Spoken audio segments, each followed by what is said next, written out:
Hey, tribe, welcome to the Nola Experience podcast. Raw, honest, relatable experiences that help us grow. Are you subscribed to the Nola Experience podcast? If you're not, what exactly are you waiting for? Go subscribe now. And while you're at it, please leave a review. This is how you help us grow. And be sure to tell a friend to tune in to the Nola Experience podcast. Thank you.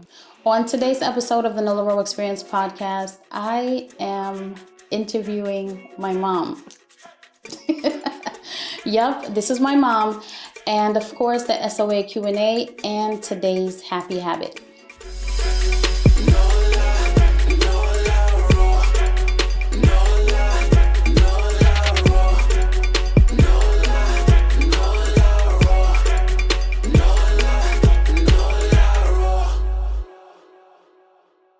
Hi, Mom. Hi. Oh, my goodness. Hi. Thank you for having me. This is really emotional for me. Why? You are hands down the most influential person in my life. Wow. The most, number one. Thank you. Thank you. And to think that I have interviewed, I don't even know how many people we've had on this podcast so far, but it's been a lot. I think this is the first time where I felt really, no shade to anybody. I've been excited for every other guest, but this time it's another type of excitement. And I'm also nervous about things that might come up that I don't know if I was ready to handle on the podcast live in front of everybody. So anyway, what I wanted to do, Mom, is have a conversation with you, daughter to mother, woman to woman, human to human, because a lot of us are walking around struggling with relationship issues, whether it's from parents, whether it's from guardians, romantic siblings. But I find that the parental relationship is hands down one of the most significant, if not the most significant. A lot of us go through things that we never recover from with our parents. People have been abused. People have been through a whole world of things that stay with them for life. Sometimes they happen when you're really young and they stay with you forever. So I thought it would be amazing for us to actually have conversations about our experiences within each other's lives, but start from the very beginning. We are going to do a part 2 and part 3 of this where we chronicle other parts of the journey. But today we're going to focus on the very beginning. So I don't know what month, but 1981. You are 18 years old, living in Soesdijk, right? Soesdijk, Guyana. And what was life for you like during that time at 18? At 18 years old, life was not 100, but it was pretty okay. Because you see, the village where we're from, Soesdijk, it's like everybody, the seniors, they're like mothers, and they're like fathers. So out of your home, you still have to conduct yourself properly on the streets or wherever you are, because people would reprimand you. So it was like growing up with everybody looking out for you, watching over you. It was cool. I could see how that could be positive and negative. And negative. Because on one hand, you have people, if you're in trouble, anywhere you go, you know somebody has your back. Yes, and at the But same also, time, they can come. they're minding your business. Yes. But we didn't come from a rich family. I think that has a huge effect on your experience. well, honestly speaking, we did came from a rich family, not financially, but a rich family with In lots spirit. of love. Yeah. Oh my God, love, love, love. You know, because my grandmother, she had 8 kids, 2 sons and 6 daughters. Letitia Lane. Letitia Lane. She was a matriarch of the family, the head cornerstone. So with all my aunts and uncles, you know, we were really nurtured with that love and that looking out for us. So our family too, we were very, very, very close. Very close. The Lanes. So that in itself, I felt it was richness. I heard stories. You guys Yes. it seemed like you guys had a lot of fun. Yes. And that was during the time when you didn't have all of these tablets, you didn't have all the technology that kids have today, but I think using your imagination and really leaning on each other, I think it made it a really beautiful interpersonal experience, just a raw, of course, human experience. Of course. So you met my dad. Yes. What did you think of him when you first met him? Because I want to know if he was the same person back then as he is now. Actually, yes. The same? Same person. So same person. But you're like night and day. You're like totally different. How did you even consider him? Well, honestly, because I don't see you considering him today. Not really. He's a smart person. And at that time, yes, he was, still is. And I guess that's the attraction for me. You know, somebody that is more intelligent than you are. Yeah. So it's like somebody like, what I must say? It's like a sort of an upgrade in a way. Yes. From yes. the other guys who might not be as smart. Exactly. But what I did realize, I'm grateful for my father, and I have to acknowledge that, yes, he is intelligent. He is very smart. But I wouldn't say that he's smarter than you. Maybe he had more experiences with books.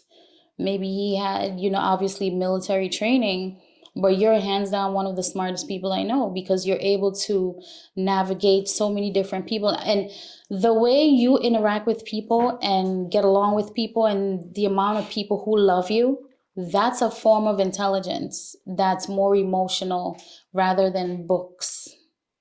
So I just wanted to pull back a little bit on that part, because yes, thank you. Yes.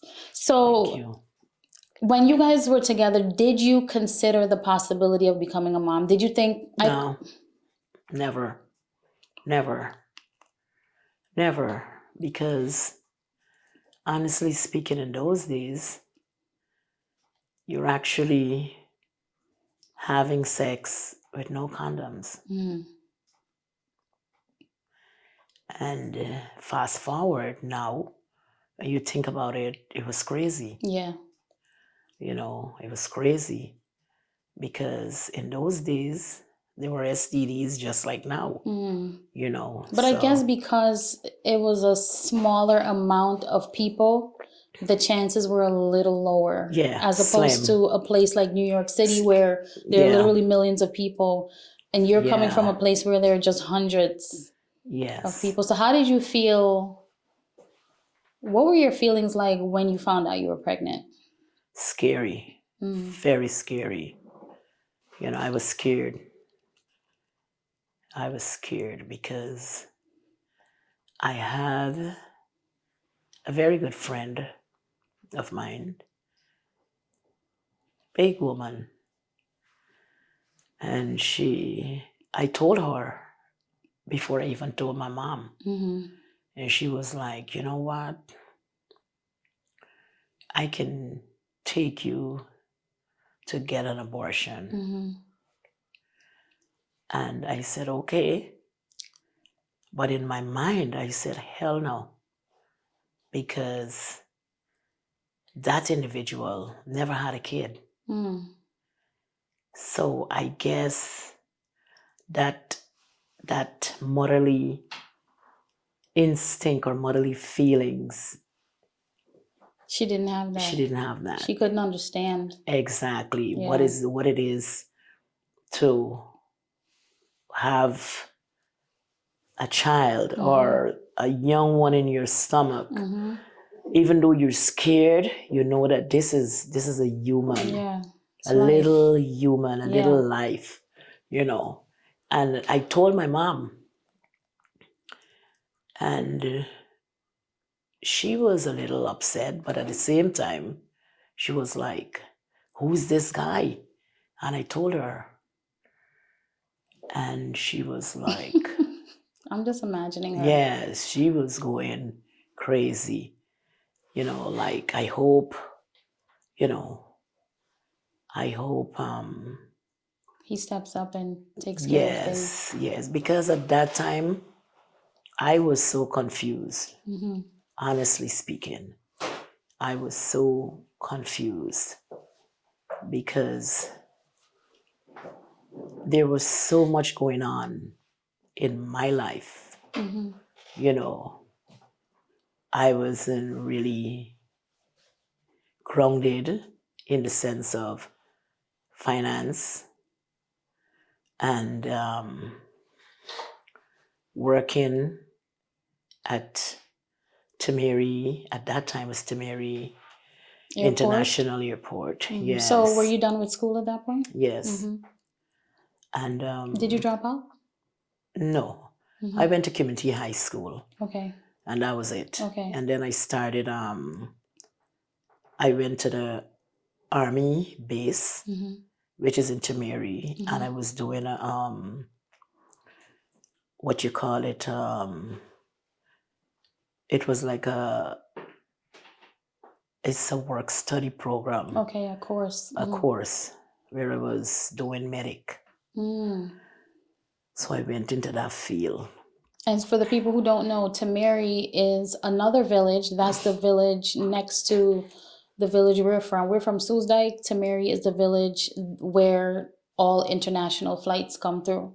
Yes. So a lot of things were happening there. The Army base was there. Yes. Army base was there. That's where my dad was based. And you were doing a medical course. Yes. Yes.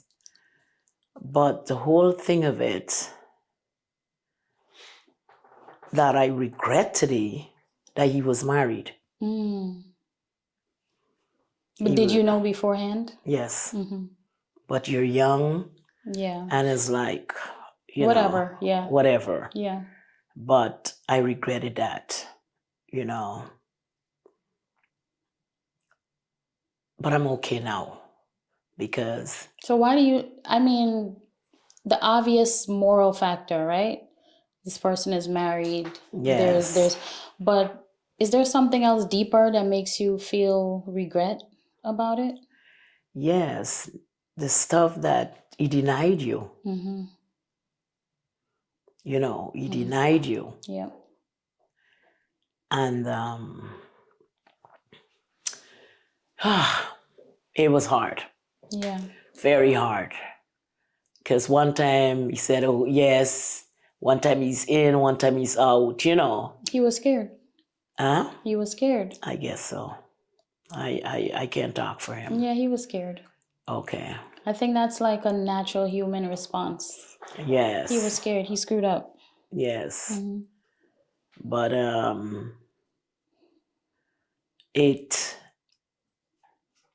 after finding out that I was pregnant, there were so many friends and even girls in my village at my age.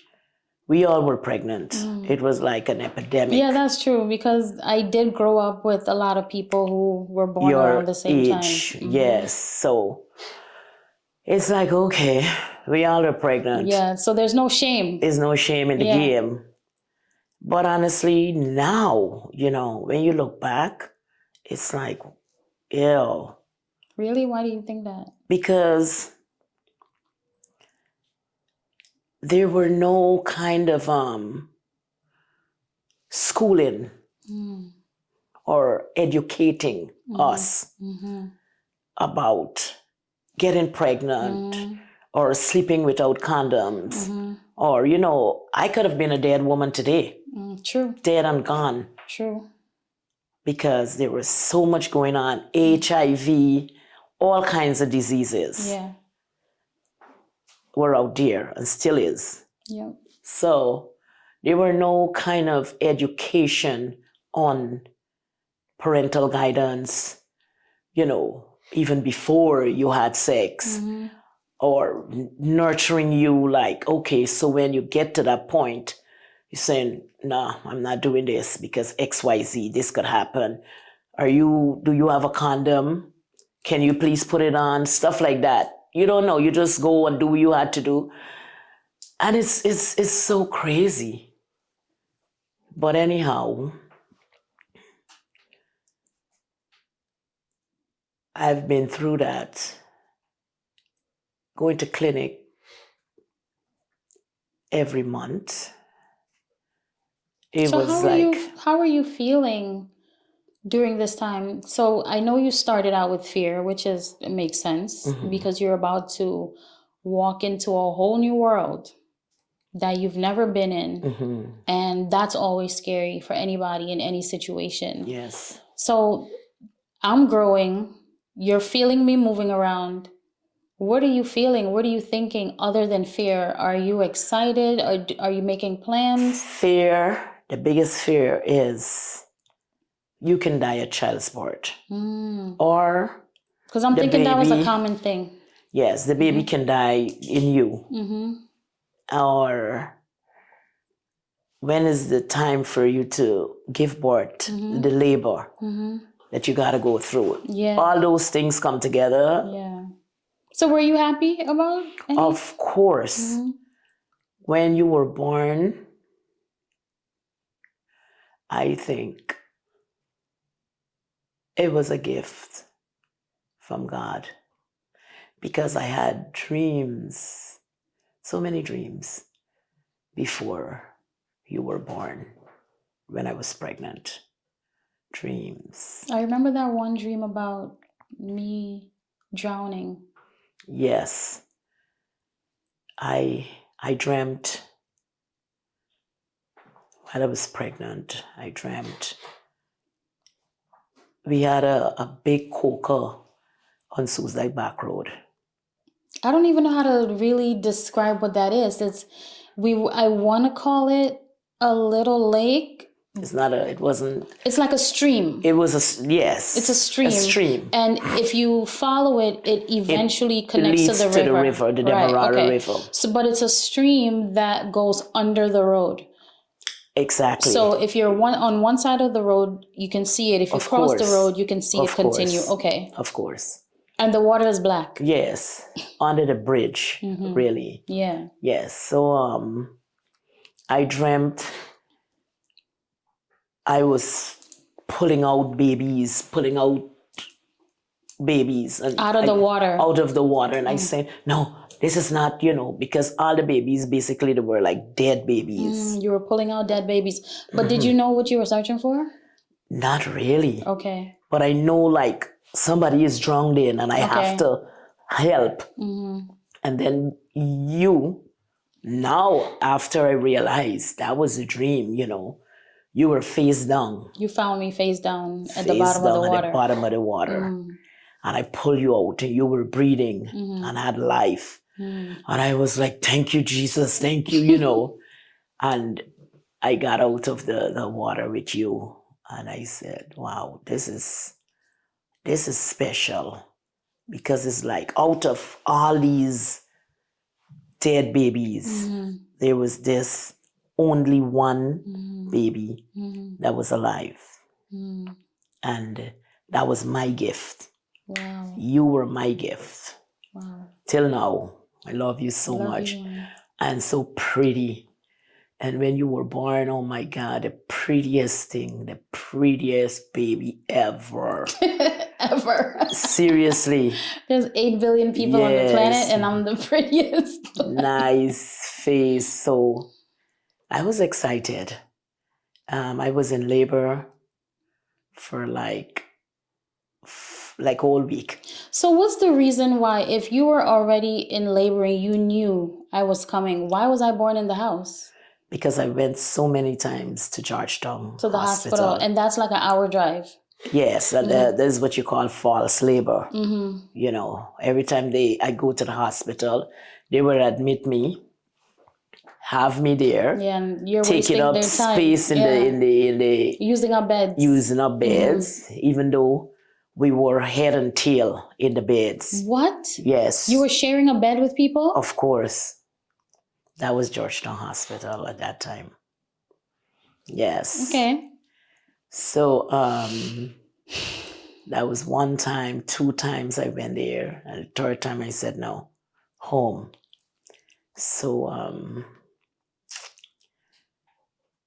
when the labor pains started again, I said I'm not going to Georgetown Hospital. And this just happened to be the day. And that was the day. And this was a Monday morning. Yes, and I called, my mom went and called Miss Gladys. Miss Gladys, the midwife. The midwife, Gladys Brandis. God bless her soul. Shout out to Miss Gladys. May she rest in peace. She delivered me. Yes. I vaguely remember being a little kid and seeing her, and she would always tell me, she delivered me. I think so, right? Yeah. Miss Gladys, wow. And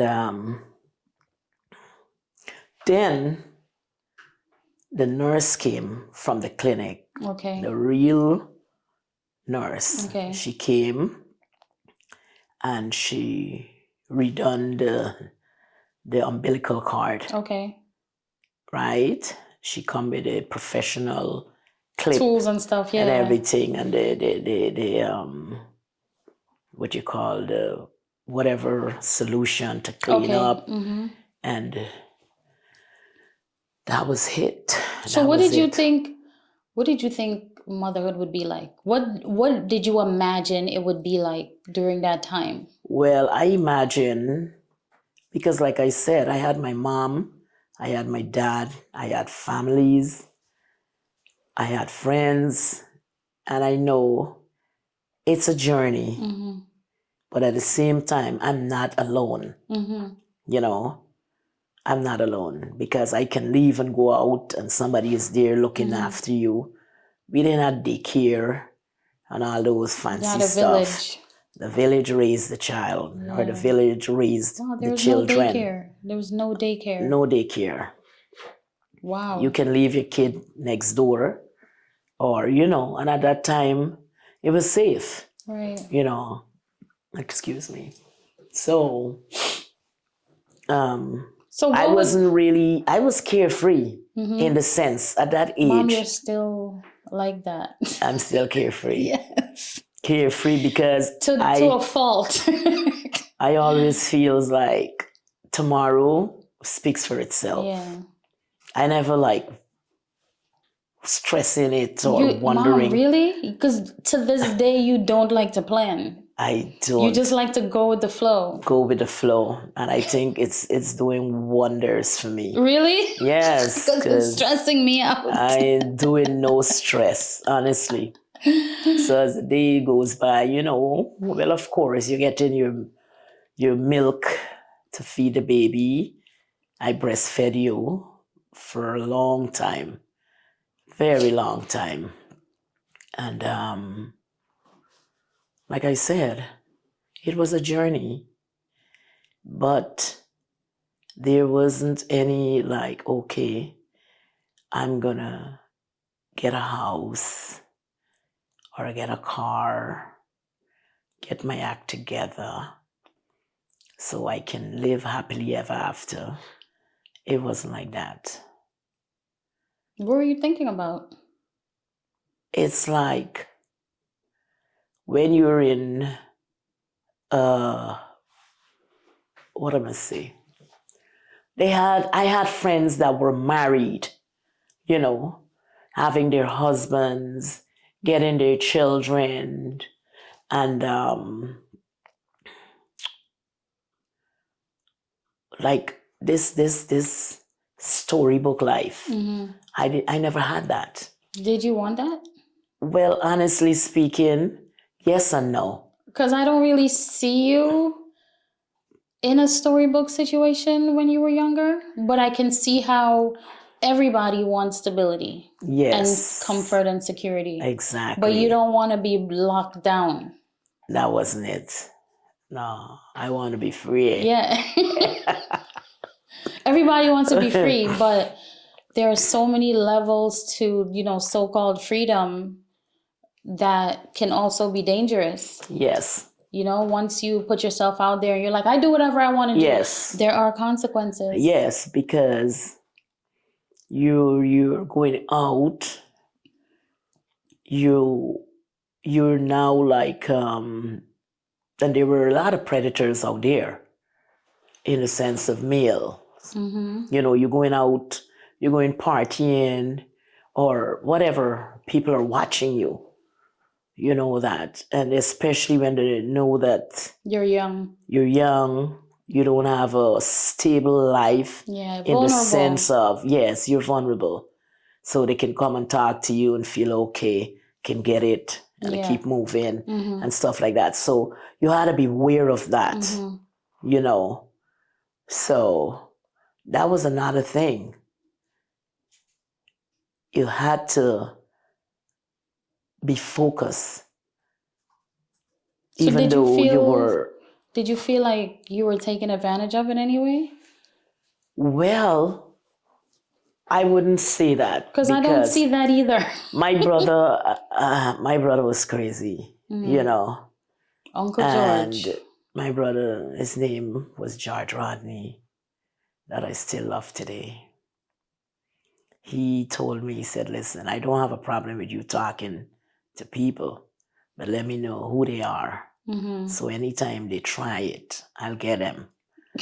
Stuff like that. So this was eons ago, y'all. Yes. This is over 40 years ago. So yes, we're good. And my mom, Orma Rodney. Yeah, she was also a gangster. She was very aggressive. Yeah. So don't try nothing with Orma Rodney, daughter Guilford Rodney. Yeah, nobody's touching you. Don't try it. Yeah, I did hear that growing up, that nobody would touch you. Because my mom, yes.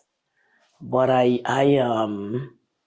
my life back then, I wouldn't give it up for nothing, because everything was ordained. That's how I felt. It was ordained. And I think I had to go through those different channels to be who I am today. With that tenacity, the strength, the spiritual strength, or the spiritual wealth. Because I would say the spiritual wealth. I am so grounded. I'm so happy about my life today, because I feel the journey that I was on, it was a journey of experiences. Oh my goodness, Mom. A journey of experiences. And I had to go through that, because God knows who I was at then. And he had a lot of good stuff in store for me. So I had to be one of his soldiers, where I had to fight. Yeah. I fought so many fights to be where I'm at today. I know. So I'm happy for that. And you, at the same time, I had Mommy, Orma Rodney. Yeah. So I used to call her mommy too. Yes. And though, you know, when I had you, you were a kid, I still going out and party. You know, because I remember when you were a baby, every evening, you know, before the sun set, I would walk you out, take you for walks. And even in the mornings before the sunrise, I would take you out and everybody would stop and say, wow, she's so cute. And, you know, and at the same time, they would give me money. For me? For you. Where's all that money? I don't know. Where's all that money? Yes, she's so beautiful. Look. And as soon as I get that money, it's a wrap. You know what I'm saying? So it was funny. So you weren't really afraid of the motherhood journey? No. Okay. I wasn't afraid because, like I said, you had people. We had people. And it wasn't me alone. Yeah. There are other women that were pregnant, you know, at my age. And it's all of us. It was like a gang. Yeah. You know, and we all had our parents. We had our big sisters and big brothers and stuff like that. So people were actually in it with us and guiding us and helping us. And days you don't have money because it's like I was working when I was pregnant with you at TNREP Airport. And before you were probably 6-7 months, I wasn't working there anymore. You know, I just quit. And but I kind of feel like the way things were set up there, people could survive without a job. Yes, without a job. I saw that so much. Because most of us living with our parents. Right, but then there's also the community aspect. People were really supporting each other. Supporting each other. So it's like, oh my God. Blessed place, you know. When did you start? I know that you used to trade, which it's so interesting that when you hear trade, it sounds political and it kind of sounds also like an older way of bartering or an older way things used to happen between countries. But literally what you were doing is you would leave Guyana, go to other places, purchase items, bring them back, and sell them. When did you start that?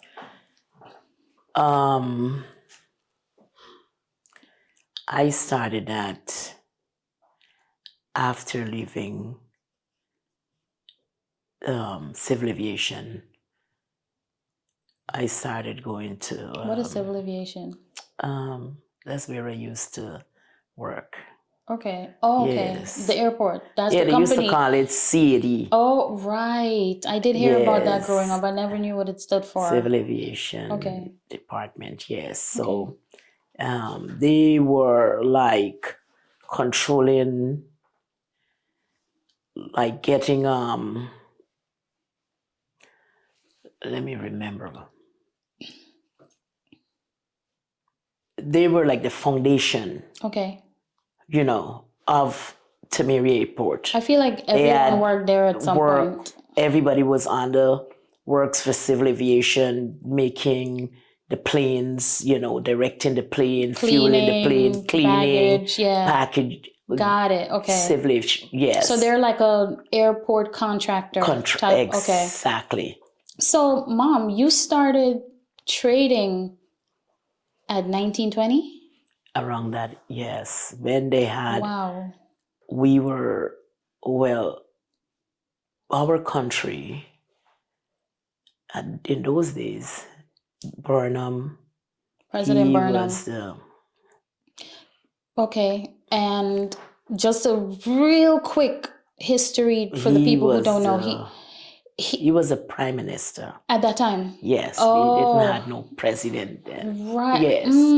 Of course, because that's the government structure. So it's a lot of stuff that was banned from Guyana, like flour, cooking oil. He wasn't okay with the importing, exporting. Well, whatever was going this on. level. Yes, whatever was going on politically in Guyana. I was too young to be in that or and I interested. kind of like that because he wanted Guyana to produce. Yes, produce or perish. Or use their That own, was the slogan. Wow, produce or perish. Wow. Produce or perish. So when you were doing this trading, was that legal? It wasn't legal. Really? In the sense of I guess on that scale. On that scale. But it wouldn't be, they would track it and probably shut it down if it was on a bigger scale. The trading, the part that it wasn't legal is when going up to Crabwood Creek.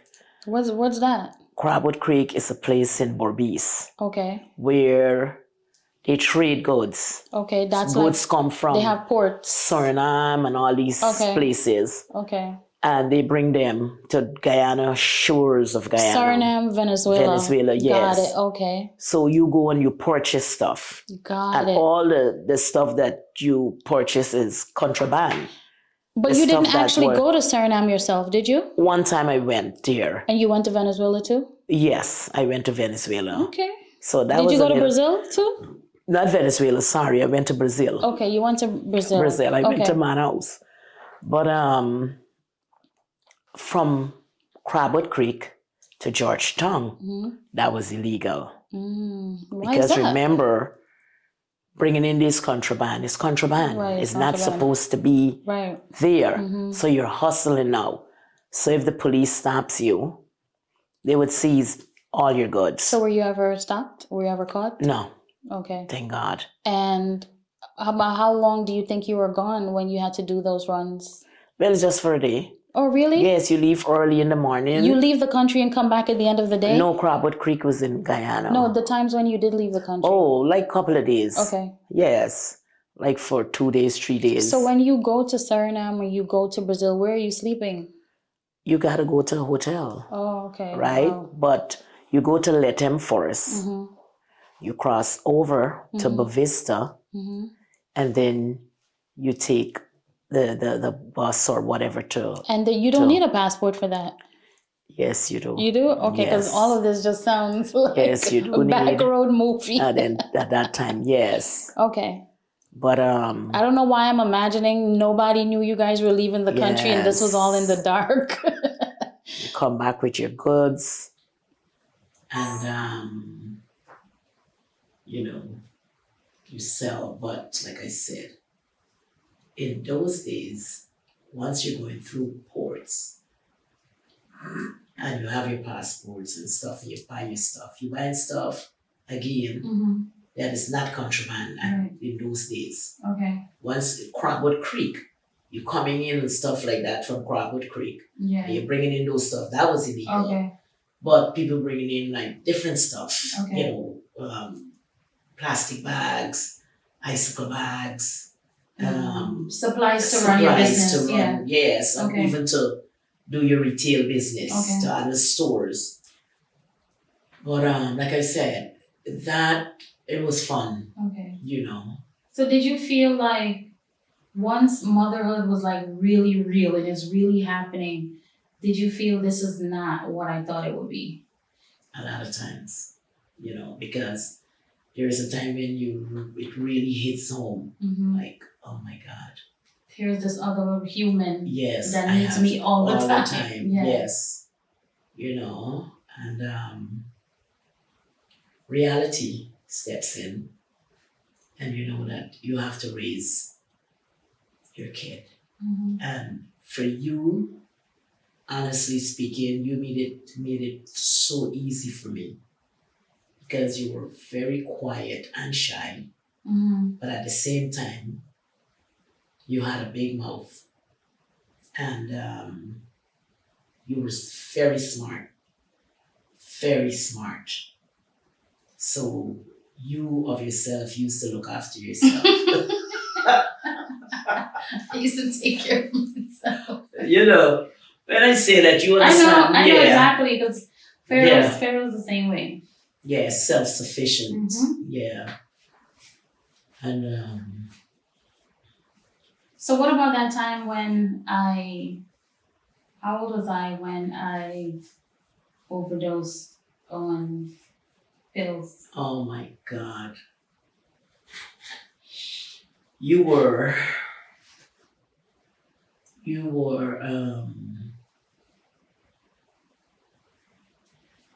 around like 3, 4. So I picked up a bottle of What pills. happened? No, you didn't pick up a bottle of pills. My aunt, Juliet Lane, my mom's sister, she had her medication. God bless the dead again. May your soul rest in peace, my aunt. She had high blood pressure. Mm-hmm. And yes, you did pick up the bottle. I think I remember where it was too. It was in the bedroom. There was a ledge against the wall that I ran. Jesus, why you did that? Why? There's of a all ledge. things, you wouldn't pick up a pill bottle. Why not a piece of bread or something? Did we have bread? I don't know, but I was sleeping. Well, why were you asleep? Because I was tired. I went out. Of course. I went out and I came home and I was sleeping. I was tired. And then when I woke up, you were like dizzy, disoriented. Yeah. Master. And I was like, no. Something is wrong. Something is wrong. And then I looked at the area where you were playing. Mm-hmm. And I see this powder, whatever. And I put my finger, touch it, and I tasted it. And I was like, no. And I jumped up. I was fully awake. Mm-hmm. And I said, no. I put my fingers in your mouth, my finger, and I realized you were chewing on the pressure pills. Wow. And that was a nightmare. Mom, I was hungry. That's not funny. Don't do that. Good. So, I got up and I asked Auntie Gillette where, I said Nola was chewing on pills. And then she was very scared. She told me, yes, it was horrors. Okay, so how did I get to the hospital? So what happened, I went to Forest. We went to the army base, right? How did you get there? I think we went with a car. Because I'm imagining transportation was so scarce. It's not like how everybody has a car. No, we didn't. We didn't go to the army base. I'm trying to remember. I called your father. How did you call him?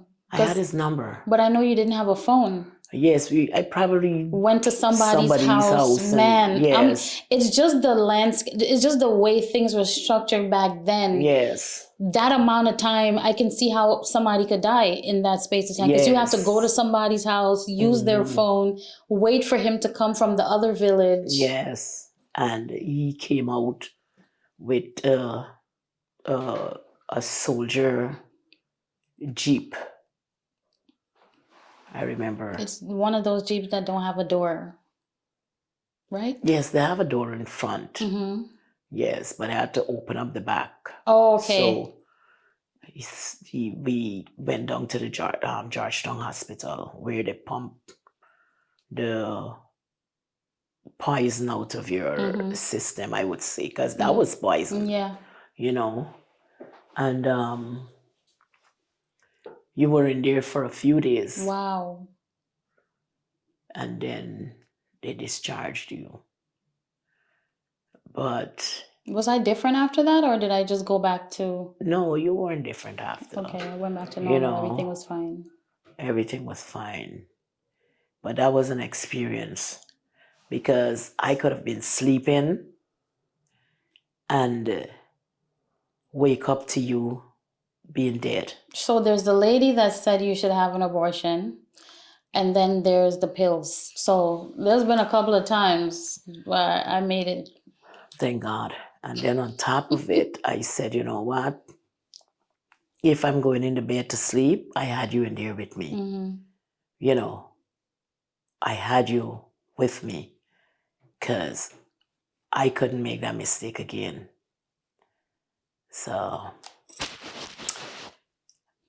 I think that you mentioned, there's this community, people around. I felt like there were so many times when I was with other people, and I could see how, because the part where you said we were just surrounded by so many people, neighbors, family, friends. I never once until today think of the fact that there's this always present village that you were relying on, because I was mad at you for a long time. I was mad I remember one time I was in Guyana. This had to have been 2012. That's when I took Pharaoh for the weekend just so he can meet the family. And, everybody, when you go home, we go into reminisce mode. We're just talking about the old days. We spent all night doing that. And somebody said, I remember a time when we were going to a party. They were in a minibus coming from the city, coming from Georgetown. Mm-hmm. And the party was in our village, maybe a few houses down or something. And they said, I remember we were passing in a minibus and they saw me sitting on the side of a road on a chair or something, waiting on you. Mm-hmm. And sitting on the side of the road waiting on me. Yeah, that's what, I'm not going to call any names. I wouldn't feel that is accurate. Who kid would be sitting on the side of the road? If they see the steps. Yeah. Because we had steps. But our house was the second house into the yard. Yes. So, and then they said that when you guys got to the party, you were like, I can't stay because I saw her, and you left. Mm-hmm. And you came back. And I just remember hearing that story and just being really, really sad about that, and wondering at that time, why was mom not there as much as I would have wanted her to be? Like, what's the reason? But now I'm hearing you say there's this village, and I'm wondering, did you feel comfortable? No. I wouldn't use that as an excuse. Mm-hmm. Because there is a village, I can leave you unattended and go places. Mm-hmm. In those days, I was wild in the sense of, I'm not speaking for no one, I'm speaking for me. Wild in the sense of, you always want to go and party. It was the in thing. It was like, this. You was outside. Yes, I was outside. And it's like every tin and cup knock, like the Guyanese would say. You want to be there. Yeah. Even if you had to go and show your face and come out back and run home and look after your kids. So I have to translate that, Mom. Yes. Every tin and cup knock, you're dead. It really every tin and cup knock, you're there. Yes. Pretty much saying that every time you hear a sound, whether it's music or every event, a party or whatever, you want to be there. You have to be on the scene. And again, sometimes you don't even want to feel responsible. Yeah. When I say that, because it could be overwhelming at some times. And like I said, if we were in a remote area, I wouldn't have done that. Mm-hmm. Definitely. But I know somebody's going to look out. But thinking back now, if I can reverse or relive, I would have never done that. Yeah. So... And I think it's a matter of knowing better and understanding consequences. like you said, and this is something that stayed with me for a long time. It put a major strain on our relationship, and it caused a lot of different traumatic experiences for me. But becoming an adult and looking back and also being able to humanize you, I wanted to know, what was life for you like? Because you were a person just like me. You were a person. It's hard to picture our parents young and not knowing as much as they do now. So you kind of judge them based on where they are now as opposed to where they were, which was the reality of things. This was a young mom. You were a teenager. And I'm not mad with you for being upset. Yeah. You know, I am not mad with you for being upset. But the thing is, it's hard. It's easy to judge. Yeah. But it's very hard to go and play that role or go in that position. You know, like I said, back then, it was crazy. It was crazy. And like earlier in this interview, I told you I would not trade my life then. I wouldn't, because I had to go through stuff like that. Yeah, you learned a lot. Yes, I did. But where you're concerned, you were so self-sufficient. Yeah. So I feel I could get away with a lot of stuff. Yeah, I'm still that way. You know, still that way. And it's like, okay, I know I can leave because she can get up and make her own breakfast or whatever it is and stuff like that. Yeah. But I took a lot of stuff for granted. Yeah. You know, so I'm not mad with you. I am not mad with you because it's how you feel at that time. And you know, of course you had to go through your what I must say, go through that process of thinking, well, this wasn't right, or until you get over it, or until you get the knowledge or the understanding that that time was then. Yeah. You know, and nobody was perfect. And still, now I am not perfect. But I try, and I don't want to live my life now trying to do things that I didn't done then. It doesn't make sense. It's all about moving forward. Yeah. You know, some people can snap out of it very easy, 1, 2, but some people is a lifetime. Yeah. You know, so with all of that, my childhood, I was blessed. I was blessed. And like I said, there were hurdles I had to hop over. But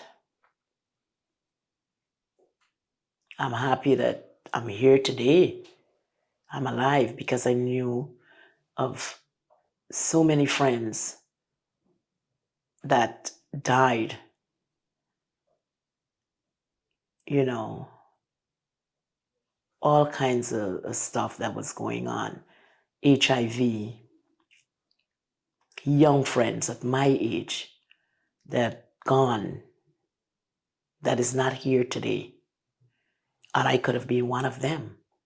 Because like I said, in those days, I mean, I'm straying a little from your topic, but going back and thinking about it, you know, we all were out there doing crazy stuff. And I can say, thank you, Jesus, the Son of God, that I'm still here breathing and alive. Because I could have been a statistic. So I am blessed to have you today, very beautiful, smart, strong, doing an interview with me, mother and daughter. And we're going to continue, definitely. Yes. And I appreciate you being honest and transparent and even open, because I do think this is a huge part of healing. Just talking about it, getting clarity, and that's it for part one. We're definitely going to come back with part 2 and part 3, but for now, we're going to hop into the SOA Q&A.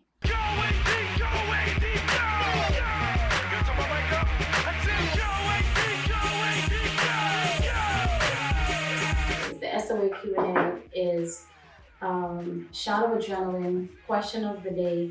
He, our producer, will ask questions that we have to answer. But whenever he asks the question, you have to repeat the question and then answer it. Okay, does that make sense? Yes. All right, perfect. Where would be my permanent vacation spot? I am always talking about Guyana. I think I talk about Guyana so much that it seems like a no-brainer, but I'm only gonna choose Guyana because that's where I know that's my home. And the other places that I'm fantasizing about, I haven't been to those places to say that it would be permanent. So I'm gonna go with GT. The most worrisome part of Nola in her teenage years, I would say safety. Safety. Going out and coming in. Because from the time she leaves, I would start praying. That was it. Safety. It was a wild time. Yeah. What has becoming a mother made me understand about my mom? That it's not what you're imagining it's going to be. Motherhood is not something, or anything for that matter, if you've never been in a situation, if you've never had an experience. People do it all the time. They'll look at other people and say, well, if I was in that situation, this is what I would do. It doesn't work like that. You have to actually be in it to understand. And then when you're in it, you see, okay, so this is why my mom made this mistake. And this is why this person made this mistake. It was really understanding what it's actually like and forgiving her for certain things, because once you're in it, you understand why those things could possibly happen. What did I miss about my 17-year-old self? I miss the freedom. The freedom. What? Just being free. And that was a different world too. Yes, just being free. Waking up, do what you have to do, and you're out. So that was it. What's the difference between the way my 20-year-old self saw the future compared to now? When I was 20, I wasn't sure I would be married or a mother. I think I wasn't sure about that. I did see a lot of situations and have a lot of experiences that made me think that this is just a setup.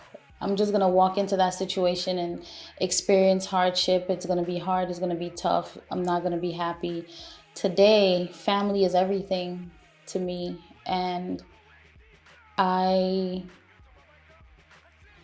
realized that we really can't get through this without our people. So the difference is, back then I was just okay with, all right, I'm just going to do this by myself. It's fine. But today I really value having family, community. So my 20 years old self to now, at that time, I never thought of getting an account, banking your money for hard days or hardship in life.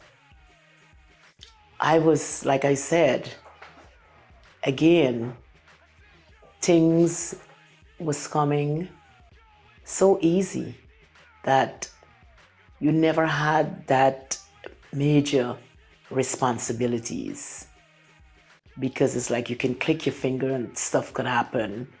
But now it's like from then to now, it's serious.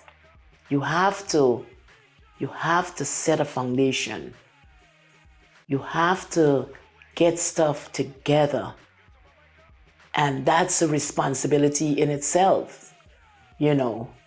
Make sure that you have your life insurance, make sure that you have your will. God forbid you're gone, you want to know what's going to happen to your kids and your grandkids. So it's a major difference. Now it's more, You're more responsible. more responsible, and you think about tomorrow. Yes. Thank you. Okay, so our third segment is today's happy habit.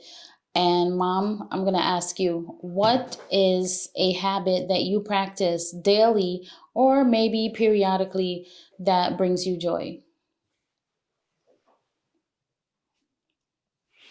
A habit. I would say getting up, saying my prayer. Mm-hmm. Yeah, I think yeah. And it's like, after praying, it's like, wow. Yeah. Especially when you prayed and you believe, Mm-hmm. and things happening. Mm-hmm.